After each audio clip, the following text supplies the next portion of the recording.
DXDC Radyoman Report.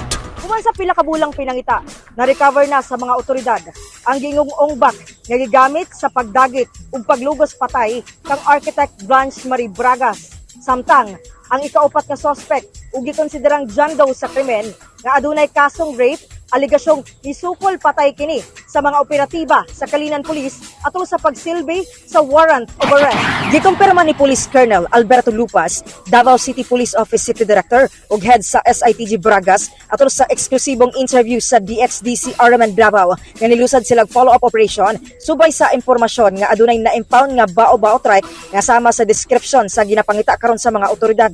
Matod ni Lupas, na-recover ang usa ka aryo sa flooring sa na-impound nga ongbak ug nagmatch kini sa aryos nga gigamit sa biktima nga nakuha sa soko sa crime scene sa Barangay Dacudao, Kalinan District niadtong Mayo 17, 2023. Ibot niya ni Lupas nga nag-execute og affidavit ang tag-iya nga giarkilahan sa kantidad nga 5,000 pesos sa iyang ongbak sa suspect nga gi-identifikang si Jimmy Bayantong Lobiano nga taga Purok 11 Upper Serib, Kalinan District, Davao City. Sumala ni Lupas niadtong Sabado pasado alas 10 sa gabi gisilbi sa kapulisan ngadto sa suspect kinsa adunay warrant of arrest sa kasong qualified rape. Apan inay mo sumite sa iyang kaugalingon ni sukol kini ngadto sa mga operatiba gamit ang gingong .38 nga revolver niini hinungdan nga nibalos usab ang kapulisan og pabuto ngadto sa suspect. Gidala pa kini sa ospital apan gideklara na kining dead on arrival.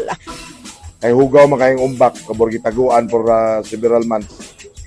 Yang gi-verify, pag-verify nila dito sa flooring nakita tong isa ka Arios, no? Isa ka Arios dito nga kanang gamay nga Arios, no? And at that time believed to be motong isa ka Arios nga ipanagyan atong namatay nga architect, no? So gi-compare na mo kay ang na-recover nga Arios isa raman sa Soko during the time of Soko operation atong pagkamatay niya. And it was confirmed na the same Arites ang nakuha dito. That's why nag-kwanta og kining investigation, no? Giimbitahan na to ang tag-iya sa maong umbak.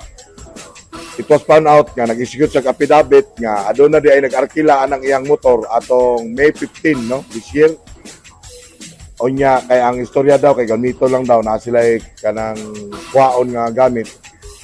Ang tag-iya wala kabalo nga unsa gid gigamitan ato, no? Kabalo lang siya nga burag na ay nasabit ang unit tungod atong giingon sa pulis kanay na recover nga Arios, no? Gikan dinhi sa Davao City Police Office kasama mo sa balita ug serbisyo publiko reaching millions nationwide and worldwide for 70 years. Radyoman Aimee Ginita, Tatak RMN. Tatak RMN.